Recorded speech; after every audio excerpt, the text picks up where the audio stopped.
For my book talk, I chose Last Stop on Market Street. It's by Matt de la Pena, and the illustrations are by Christian Robinson.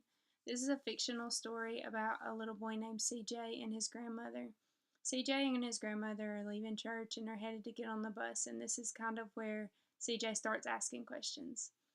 And his questions can come off as a little negative, but his grandmother always comes back with an uplifting and positive response, no matter what his question or statement is. And as they get on the bus, these questions continue as they encounter a blind man, a man with a guitar, and two boys that come in listening to their iPods.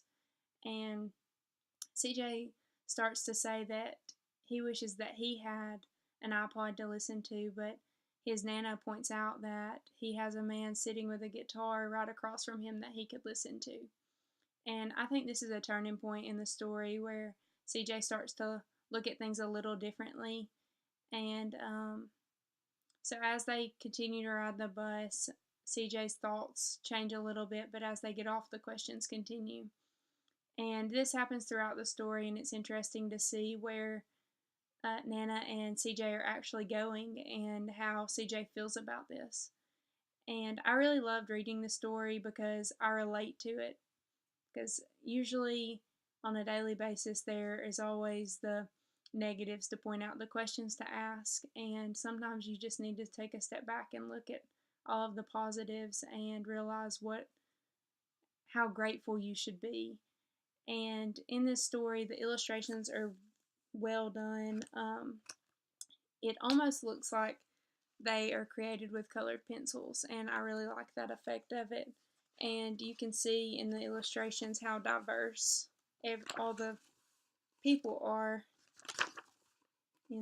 throughout the story.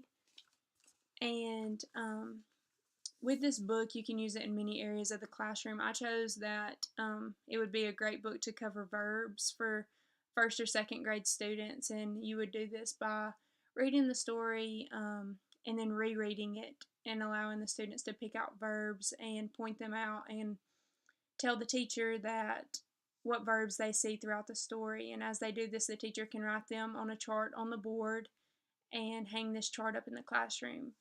And I would accommodate for ELL students by having images of the verbs, so the actions that are taking place. And this would allow the ELL students to connect the picture to the word. And that is my book talk.